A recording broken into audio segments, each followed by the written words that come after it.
Guys, grab a seat. Let's take a look here at devotions for today. All right, devotions for today come to us from the book of Psalms, chapter 37. Psalm 37.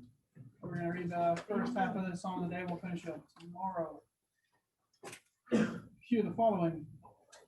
The 37th Psalm is a psalm of comfort that teaches and exhorts us to have patience in the world, and it warns us especially against envy. For it is a vexing and painful thing to the weak in faith when things go so well for the godless, and the opposite happens for those who fear God. It is a great spiritual virtue when, seeing the great misdeeds of the peasants, townspeople, nobility, princes, and everyone who has any power, one yet exerts himself exerts himself not to blaspheme or inwardly wish this, and that we see a curse fall upon them. Moreover, we still suffer, and we see that all things go well for them, and they remain unpunished. For indeed, they are praised and honored, while the God-fearing people are miserable and despised, hated, begrudged, obstructed, vexed, and even persecuted. But take this as a message. Learn to have endurance. Take your heart to God, and do not let yourself be vexed. Do not become envious, or curse, or with evil to fall, or murmur, or look at those who succeed with hatred. But instead, let these people go, and commend them to God, who will surely find out all things. For this psalm teaches this, and it comforts us in a variety of ways, with the abundant promises, with examples, with warnings. For it is a great and difficult art to manifest itself with such patient long suffering. When reason and all the heathen count envy as a virtue, for it appears as though it were just and fair to envy and to begrudge the ungodly for their wantonness, but their good fortune and their riches. And yet, as the psalmist says, we should not do such things. Hear the words of Psalm 37. Fret not yourself because of evildoers, and be not envious of those who do wrong, for they will soon fade like the grass and wither like the green herb. Trust in the Lord and do good. Dwell in the land and befriend faithfulness. Delight yourself in the Lord, and he will give you the desires of your heart. Commit your way to the Lord. Trust in him, and he will act. He will bring forth your righteousness as the light, and your justice as the noonday. Be still before the Lord. Wait patiently for him. Fret not over yourself and over the one who prospers in his way, over the man who carries out evil devices. Refrain yourself from anger and forsake wrath, and fret not, for it tends only to evil. For the evildoer shall be cut off, and those who wait for the Lord shall inherit the land. And in just a little while the wicked will be no more. Though you look carefully at his place, he will not be there. But the meek shall inherit the land, and delight themselves in abundant peace. The wicked plots against the righteous, and gnashes his teeth at him. But the Lord laughs at the wicked, for he sees that his day is coming. The wicked draw the sword, and they bend their bows to bring down the poor and needy, to slay those whose way is upright. But their sword shall enter their own hearts, and their bow shall be broken. Better is the little that the righteous has than the abundance of the wicked. For the arms of the wicked shall be broken, but the Lord upholds the righteous. The Lord knows the days of the blameless, and the heritage that will remain theirs forever. For they are not to be put to shame in evil times. In the days of famine they have abundance, but the wicked will perish. The enemies of the Lord are like the glory of the pasture. They vanish. Like smoke, they vanish away. For the wicked borrows but does not pay back. But the righteous is generous and gives. For those blessed by the Lord shall inherit the land, but those cursed by him shall be cut off. Verses 1 through 22. So we'll finish this tomorrow. Let's pray. Blessed Lord, who caused the Holy Scriptures to be written for our learning, grant us so to hear them, read, mark, learn, and inwardly digest them, that we might embrace and ever hold fast to the blessed hope of everlasting life, which you have given us through our Savior, Jesus Christ, who lives and reigns with you in the Holy Spirit, one God, now and forever. Amen. All right. I want to finish first with you the video that we took a look at yesterday. There's like a minute and a half, but I think it's a good look all the way to the end. So we'll wrap that up. Then we got to take a look back at Luke, right? So that we can make sure we're on the same page, and then we will kind of see where we are. Thank you, sir. All right. So without further ado, let's take a look at this last minute here. I said, Pop, all these years I've slaved for you, and I never so much as once broken your commands. And you never so much as even offered me a keg of beer to have a party with my friends. And this son of yours, he goes and wastes your wealth on Vegas whores and comes back, and you open up the best bottle of wine for him? For him? And he says to me, my father does, Mike, you don't need to be jealous of Nick. You don't need to be jealous of anybody, Mike. You were always with me. Everything I have is yours. But we had to celebrate. We had to celebrate because your baby brother, he was dead. And now he's alive again. He was lost, and now he's found.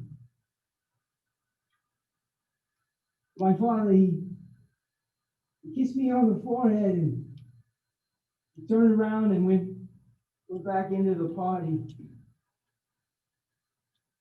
And the last thing he says to me, my father does, he says, don't stay away too long, Mikey. Don't stay away too long.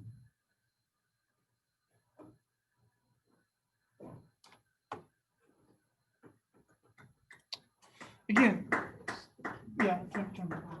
So I know it was super short, right? And undoubtedly you're like, whoa, why do we have to like watch that? But the thing that really struck me about this, right? We were taking a look the other day at the prodigal son, right? The story of the prodigal son. And most of that account, at least that we looked at, focuses on the son who left, right? But I really like this account because it focuses on the second half of the parable that we didn't look at here in class, right? This parable has two parts to it. We looked at the first one, right? The son who left, but the drama that we watched, right, focuses on the son who stayed. Again, I hope it becomes something that you think about, because I didn't think about this yesterday when we were doing this, but it really ties in with our devotion, right? The psalmist is warning you against envy. And if you think about it, that's what happened with the older son, right? Any thoughts, comments on prodigal son? What we read or what we watched? Olives? In the beginning of student, he was like talking normal and then he just looked for like an Italian accent. That was strange.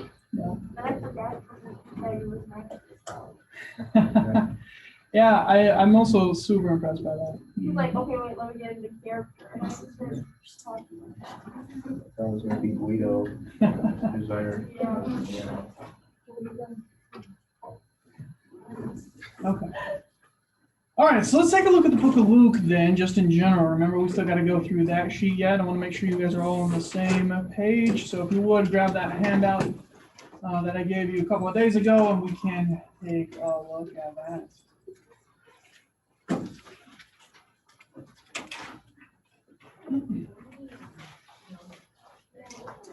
All right, so grab the handouts, book of Luke.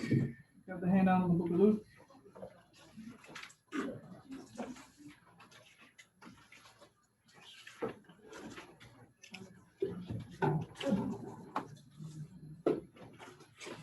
All right, so Luke is the longest of the Gospels, right? He's the one that gives us the most details on the life of Christ. I'm sure as you read through, right, you know that Luke was a doctor, right? He spent a lot of time hanging out with the Apostle Paul, but he also, as we see here, had kind of a historian in him, right? He wanted to get the the biography of Jesus down as much as he could, right, so that we would have it for all time. So as we take a look at this then, right, so you take a look at Luke, right, question number 1, who wrote the gospel? Luke did, right? Dr. Luke. Pretty straightforward, right? What other book of the New Testament did he write? Acts. The book of Acts, yeah. Yeah, it was. Yep. So Luke, right, the writer wrote both the book of Luke, right, the Gospel of Luke, which bears his name, as well as the book of Acts, which gives us the history of the early church. All right. Matthew that wrote Revelation. No, John is the weird one. John's the weird one, yeah. It's not John's the the synoptic. one who wrote the John. book of John, as well as a couple of letters in the book of Revelation. This was Revelation. No, that's John. All right, so question number 2. Question number 2 is kind of a paraphrase of the first section of the handout. Hopefully it wasn't too surprising, but we can go through this, okay? So Luke is all about the completeness of God's grace. Luke is all about the completeness of God's grace.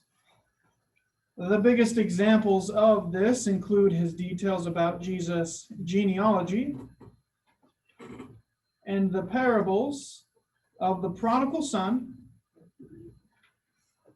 and the parable of the Pharisee and the tax collector.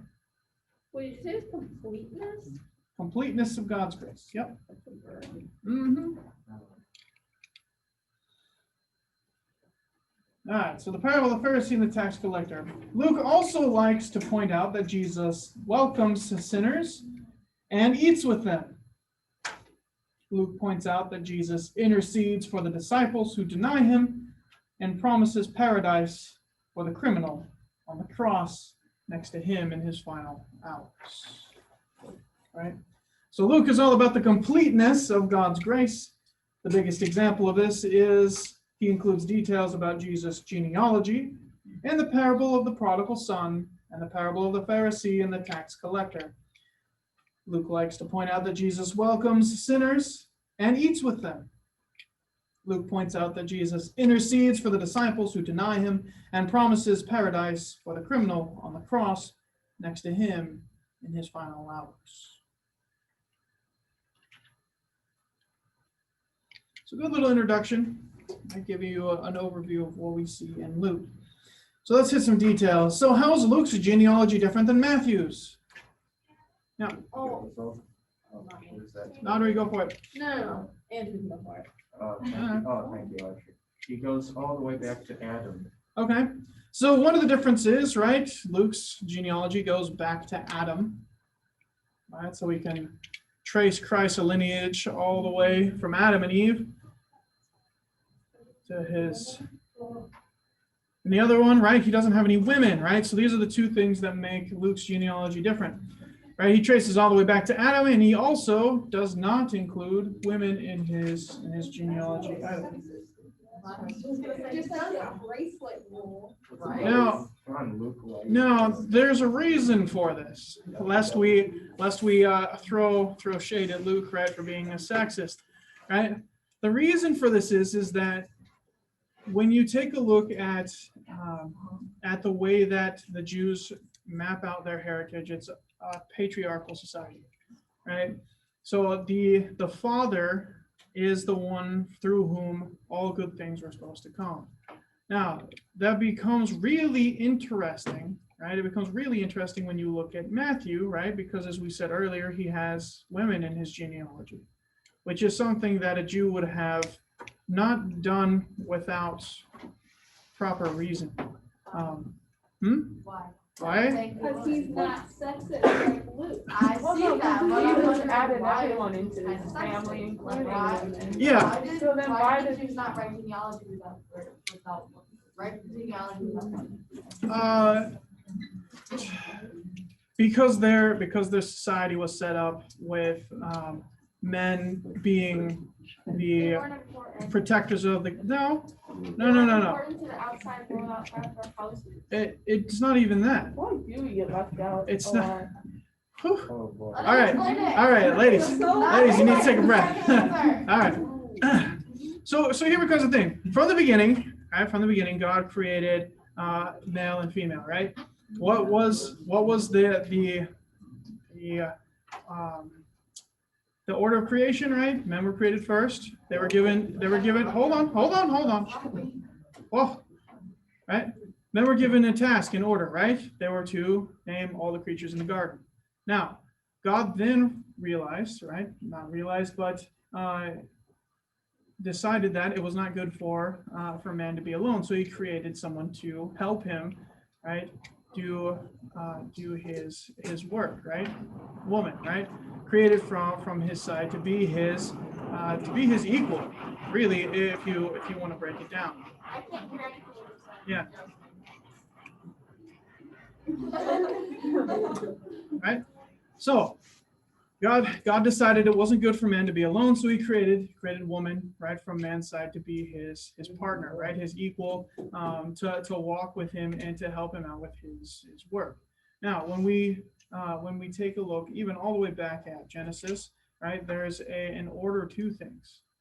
Right, the men are to govern, right, to rule over their household, to ensure that their household is going in a proper direction, and the wife is supposed to help with that. Now, over time,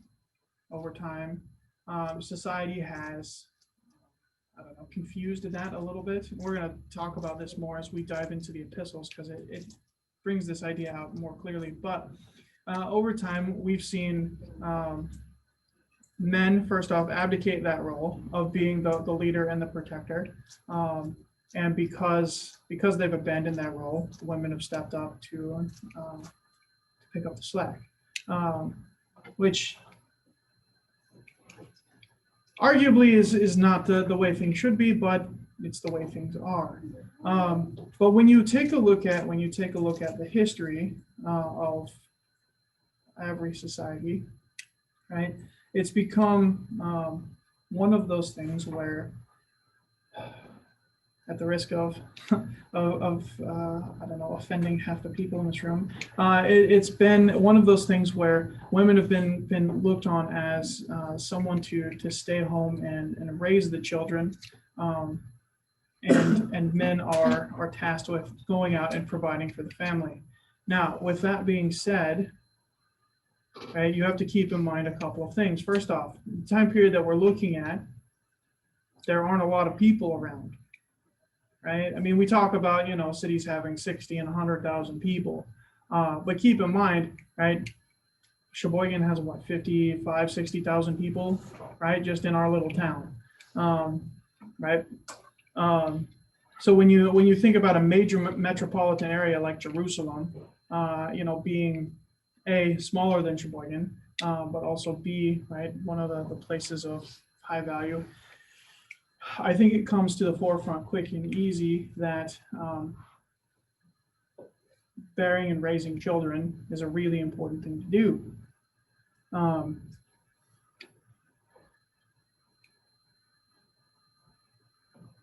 to decide which rabbit hole we want to go down, because there's a lot of different ones that we can go down with this.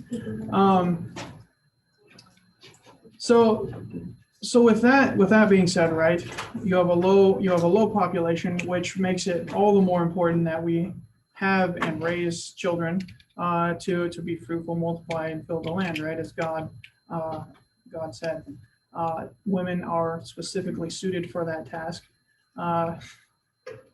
because you can actually have people, right? And we as men cannot. And so the argument becomes, that it becomes better for, one of the arguments rather becomes that it's better for women to stay home and tend to the children, and for men to go out and to work, to earn money, to provide for the family, so that women can focus on the job of tending to the children instead of having a split focus. Now, the thing is that as society has moved and developed and changed, right? Because as we've talked about before, we're no longer stuck in the first century where you have to walk everywhere, right? those roles have changed as well. For better or worse, arguably, but that's, I think, a separate discussion. And so it becomes one of those things where my caution to you is don't hate on people in the first century simply because they, by societal construct, put women in the home, and it doesn't match up with our society today. You can make the argument whether that was good or bad, but be careful about judging them as being sexist, because it comes back to, I think, the discussion that we had previous about, I think, what was it in this class, about women and bearing children and how society looked down on them if they didn't. We didn't? Okay. Wait. Brought it up once. Yeah, yeah. We said how Can't remember what. people had to give birth, they always die all the time. Oh yeah. That was it. That was a good one. But one of the things that's important to keep in mind too. We talked about the family life, right? And that a little bit, and how girls were celebrated, right? But boys were greatly celebrated. You remember that? Yeah. Children and rearing. It must have been, maybe it was fifth hour that tried to tease that out a little bit. So here's the thing, right? When you take a look then at this idea of raising children, think about people like Sarah from Abraham and Sarah, or Elizabeth from Zechariah and Elizabeth, and we can go down the list, right? The society as a whole, and this included both men and women, looked at women who didn't or couldn't bear children as something being wrong with them, right? They'd sinned against God, or God didn't want to bless them with children, et cetera, right? And again, that's a concept that's foreign to us, right? Because in our day and age, we now have advances in specifically the medical arts that can explain why things are, rather than just simply chalking it up to divine hatred. And I think a lot of that comes also too into play here as we talk about the sociology, right? The interplays of society being sexist in the first century. It's not as if they were intentionally being sexist. I mean, they didn't know, I'd argue, right? I mean, it's the way that things were. Maybe by extension, I can give you another analogy. We have a society here at Lutheran High that is completely different than the society of the public sphere, right? I mean, one of the things that I find interesting about this location is that you guys have friends that are not from Lutheran, right? And I'm sure you guys talk about school from time to time. And if nothing else, maybe we can just focus in specifically on something like dress code. Dress code here is completely, yeah, there we go. Good, I hit something good, right? The dress code here is completely different than the dress code in the public realm, right? Yep. Right? I'd rather not discuss this topic necessarily. I don't want to die. Yeah, all the Bible. I don't know, I'm not gonna say that. Fair enough. But just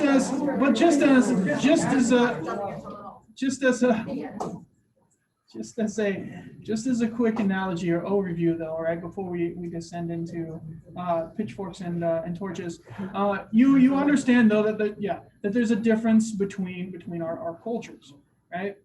Other cultures that we've attempted to develop here. And it's much the same, I think, as when we take a look back at the past, when we take a look at Luke, specifically here, right, since we're diving into his genealogy, he's trying to do what people were familiar or comfortable with at the time. And we're going to see that happen over and over again. Whether it's ethical or not, that's a separate discussion. But my encouragement is don't just reject it out of hand because it doesn't agree with your worldview, but think about why it is the way that it is. That's my caution. You can absolutely say Luke is a sexist if you want, but at least seek to understand why it is that you believe the way that you do about him, and why it is that Luke writes the way that he does. Think about that. Question. Okay, so it's just like more common now for like the man to leave the household, like if there's like a family, it's like more common for like the husband to leave than the wife. So then like we're stuck with those responsibilities that they're supposed to have. Why aren't we seen as equal by now? We're like doing the same stuff that they are. Wait, I see you. Well, Wait, what did you say? feminist. We're Okay, and how come it's not? No. That should be upset. No. well, Dang, I wish I. there's I think there's like, you're a bad, but just a bad. No pup got something to say. Was not. no, I Like, okay, so women can't say. Okay, all these people. No, it's like, because there's like, then a woman will have to say one, there's a way of like stuff, and you just. They got some than like back then. I think, go find the Bible. verse So- about that. so here becomes the thing, and it's going to be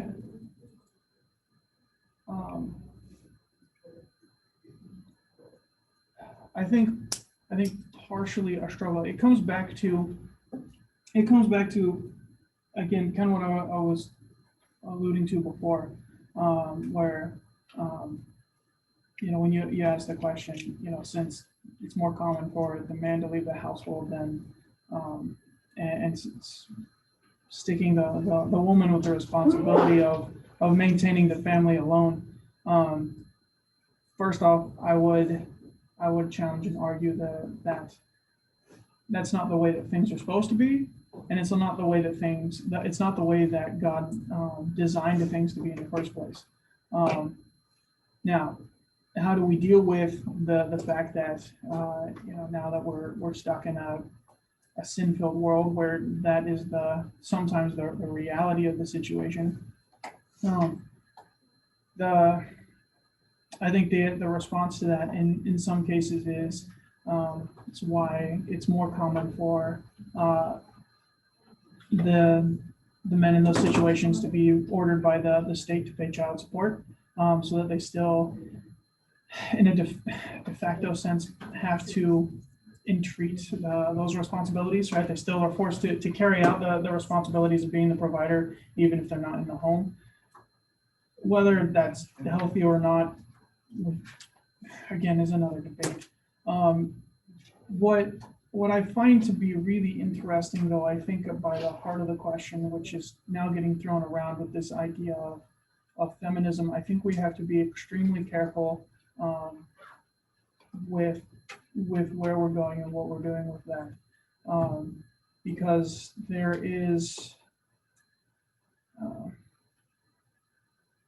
are elements of feminism that are good and wholesome, and there are elements of feminism that are just as toxic as anything else. When we take a look at race and gender and orientation and the like.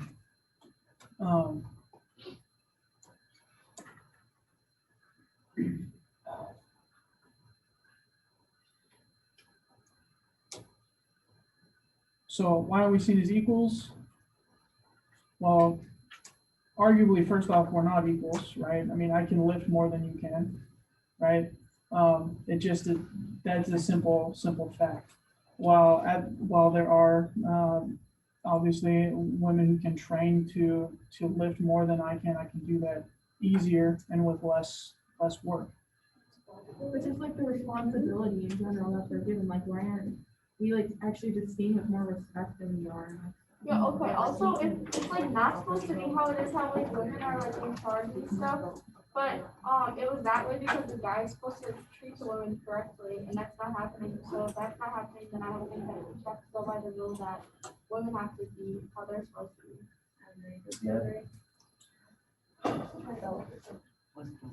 Hey, some guys. So, Some so, Yeah, like if I got actually and this becomes the question though, right? Which is, I guess honestly, it really goes back to the psalm we just read, right? You know, and at the beginning of that psalm, I don't know if you guys were tuned into it, because I know I've seen some of your faces as I wrote through it, and some people glaze over with this. But one of the things I think that psalm highlighted really well in the intro portion is the great struggle that is the long suffering of Christianity, right?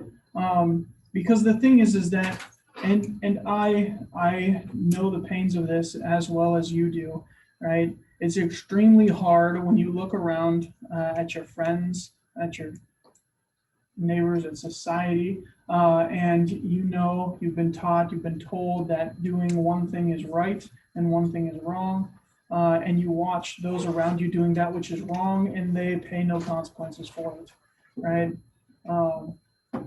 Which I think maybe even ties in beautifully with this discussion about, you know, what is it that we do? I'm not saying that that the best option is to you know, to stay in relationships, to stay in locations that aren't safe for you. But I think maybe this even goes a little bit further to suggest that you should be extremely careful about who you hang out with, and maybe even more especially who you decide to get into relationships with. And we're going to talk about that more both in the book we're going to start here in a little bit, but as well as our even course material, because the people that you hang out with do a lot to influence you, and you do a lot to influence them. And usually the influences that you have on each other are not always wholesome. And I know you're like, oh, but I'm a good person. Yeah, I know, I get it. Right? But I'm here to tell you, I've been doing this for 6 years, and when I have friends sitting next to each other, very rarely does that work out well for them. Why? Because even though you like the people you're sitting next to, you guys like to get up to shenanigans with each other. Which is why, for example, Sam and Anthony have been sitting back there on their Chromebooks, tuning out this entire discussion, right? Right? Every day, buddy. And here's the thing, and here's the thing, right?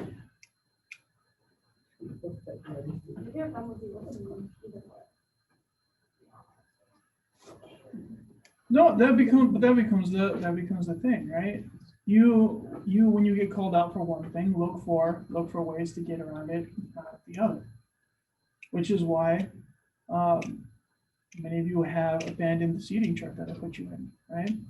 Some of you haven't. Props to you, right? But again, it comes back to this whole idea of there is sin in the world, and how is it that we're going to deal with it, right? I mean, the frustration that I have is I could sit here every day and just hammer you guys with the law over and over again, right? I can chew you all out for not being where you're supposed to be, and you know, I can, I don't know, chastise you for every errant comment that you whisper back and forth between you and your friends. But ultimately, where does that get us? And so as we wrap this all back around into this idea of sexism in the first century, as we've kind of started the brief, I want you to think about this though. Why are you here? What are you doing? Right? And now you're like, oh my gosh, really again, this thing? But in all seriousness, right? I mean, we were looking at discussing this idea of what is truth and what is it that you're doing. Now, do I agree with the inequality of the workforce or of society in general? I think there's a give and take that needs to happen. I think there's a difference between equity, which is where everyone is treated the same, and equality. Well, sorry, equity where everyone is treated the same based off of what they can and can't do, versus equality where everyone is treated the same just in general. Think about the difference between, I guess, equality would be like the equal sign, where equity is based off of one's ability and skill set. With that being said, right, it goes back to, the physical things are the easiest to see. Like we started off by saying, right, women are acutely adapt for making and producing children. Men are acutely adapt for slaving away, right? What I find to be quite fascinating is, though, that if you swing too far into the feminist camp, what you end up seeing is a desire to undercut the patriarchy, to quote their diatribe, I suppose. And some of that is evil in and of itself. I mean, maybe I am not so, but I like to think of myself as being a fairly chivalrous person.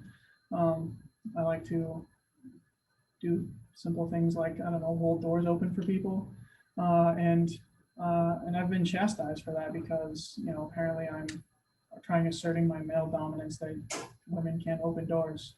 That's not it at all. Well, that is from my point of view, but People get mad at you for doing that? I've had people get mad at me before for doing that. Why? That's just dumb.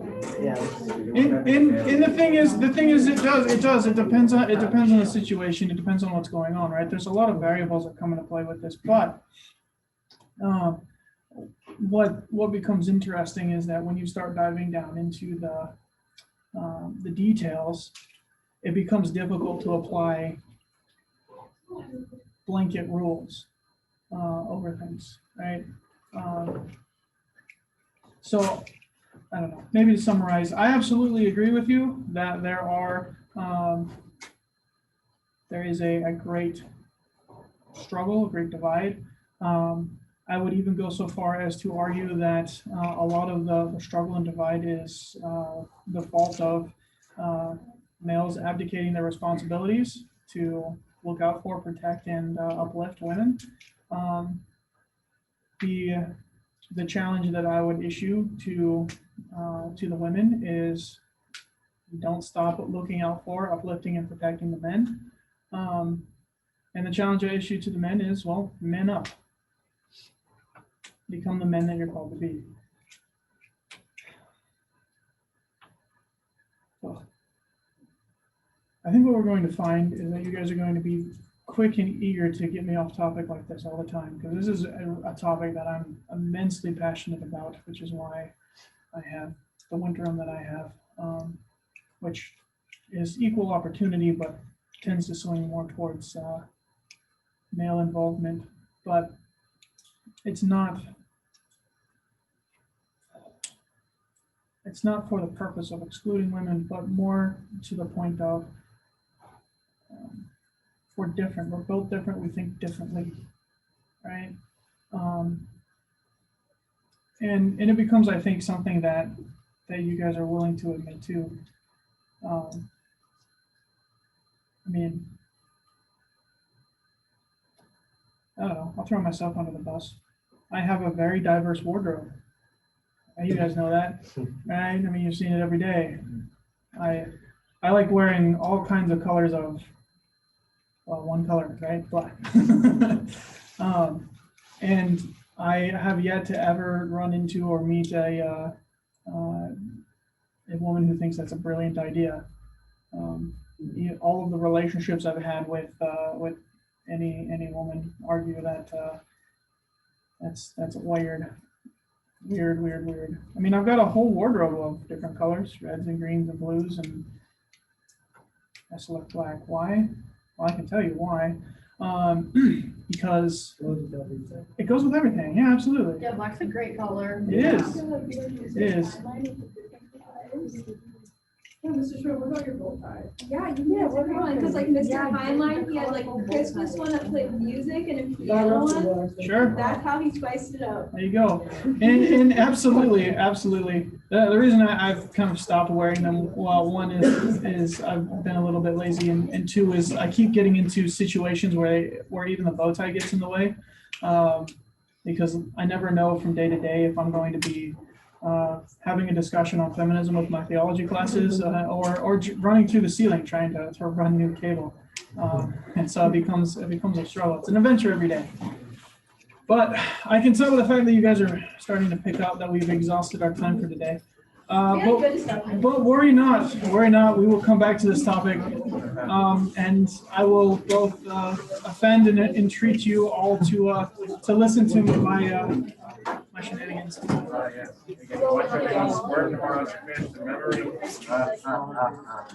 yeah.